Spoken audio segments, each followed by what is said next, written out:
在冷兵器时代，人类互相伤害的历史中，有不少决定了一个国家命运的战役。这些战役规模或大或小，但是要说谁最快，那日本绝对是当仁不让。多少了解过日本历史的人，可能都听说过关原之战。这场战役在短短的1天内就决定了日本往后将近300年的历史，并且某种意义上，这也是一场相当搞笑的战斗。今天我们就来聊聊，为何这场赌国运之战能打得如此之快，以及它到底搞笑在哪里。要解释关原之战因何而起，可能需要一大段前情提要，所以今天我们来简化一下，争取让猴子都能听懂。不过说起猴子，这个故事也确实跟猴子有一些关系，因为他的主角之一丰臣秀吉当年的外号就是猴子或者秃鼠，所以我们接下来就用猴子来称呼他吧。一切的源头还要从他年轻时说起。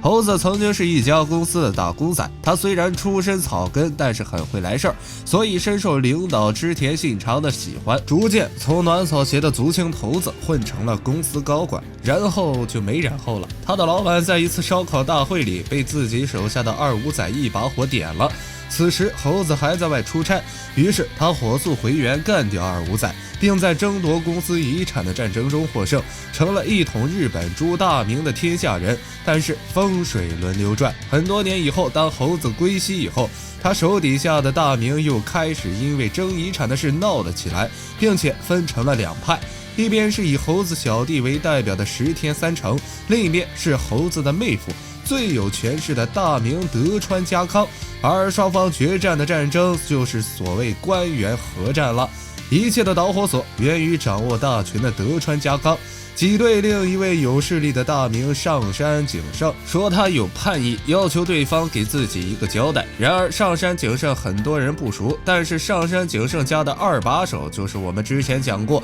头顶爱字头盔的爱之战士直江兼续。他直接写了一封名叫《直江状》的书信，阴阳怪气的把德川家康骂了一顿。家康看了以后怒斥这事儿自己57年来看过最放肆无理的书状，于是就兴兵讨伐上杉。而德川家康抬屁股没多久，石田三成就在后方带着不满家康的大名起兵。由于直江兼续跟石田三成是好基友，所以后来也有说法认为关原之战是二人合谋的结果。总之，跑到半道的家康得知自己后院起火，只能调转行军路线迎战石田三成。过程中他虽然有一部分部队遭到阻拦，但最终还是和石田三成在关原展开决战。因为布阵位置原因，家康方面史称东军，而三成方面则被称为西军。据说双方加起来投入了超过20万人的兵力，这在当时世界范围内也是规模比较大的战争了。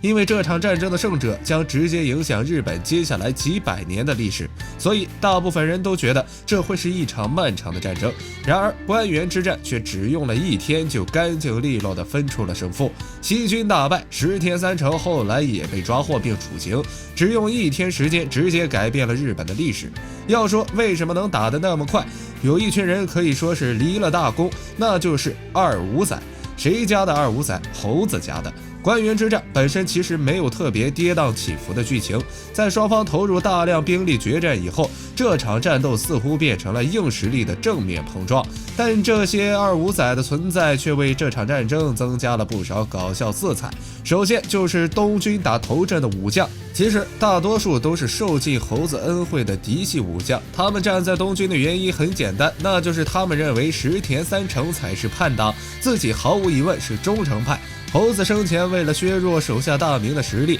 发动了对朝鲜的战争，可是结果却是他自己的嫡系武将急于建功，冲在第一线，而那些本该被削弱的大名却都在后面磨洋工。后来大家都知道，对朝鲜的战争无功而返，丰臣嫡系武将挨了一顿毒打，这怨气虽然撒不到猴子头上，但还是指向了在后方调度的文官，首当其冲的就是石田三成。好巧不巧的是，三成这人情商极低，双方关系越搞越差，最后这些武将就理所当然的被德川家康收买，站在了对抗西军的最前线。当然了，其实这都不算什么，因为最为重量级的选手出在西军自己家里，那就是被戏称为关原三神的毛利家次世代三人众，分别是宅神毛利辉元、食神吉川广家以及战神小早川秀秋。这三人虽然姓氏不一样，但都是出自毛利家，并且都有惊为天人的表现。首先是宅神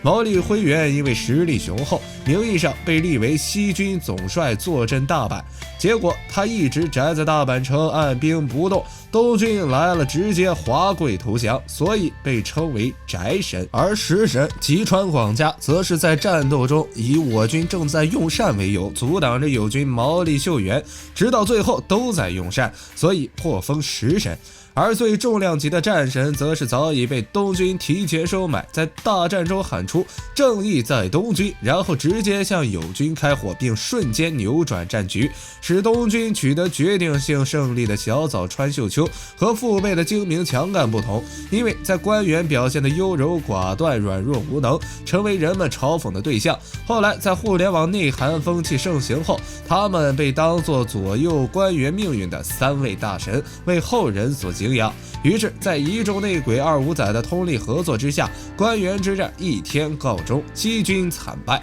但是这些二五仔最后大多也没有得到什么好处，能保住原本的领土都是万幸，大部分人都明升暗降，在和平年代里被逐渐削弱势力，有些人甚至战后没几年就暴毙了。关于关原之战东西两军到底谁是正义的问题，其实一直以来在全世界都是个很有争议的话题。其实后来大阪之战中，真田信繁以寡兵英勇奋战，突击德川家康的本阵，迫得德川齐本后退，家康本人差点切腹，给人以大无畏的英雄形象。再加上从江户时代起到近现代几百年来的有意无意的宣传，使得一生并无过多经历的信繁的形象极其高大，在所有的影视、漫画、游戏作品中都是正义的形象示人。之所以会出现如此情况，或许与人们心底对于败者、弱者敢于挑战强权，最终英勇献身的事迹的同情有关。也就是说，在一场实力悬殊的较量中，